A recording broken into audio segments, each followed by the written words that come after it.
من عصيت الله يوما غافلا فنسيت أن الله قد أعطاك نعم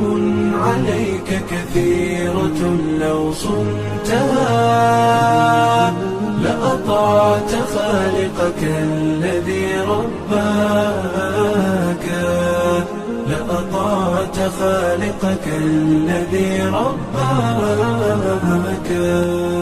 بصر وسمع والكلام مكمل سبحان من أعطاك ثم حماك من بعدها تقوى على عصيانه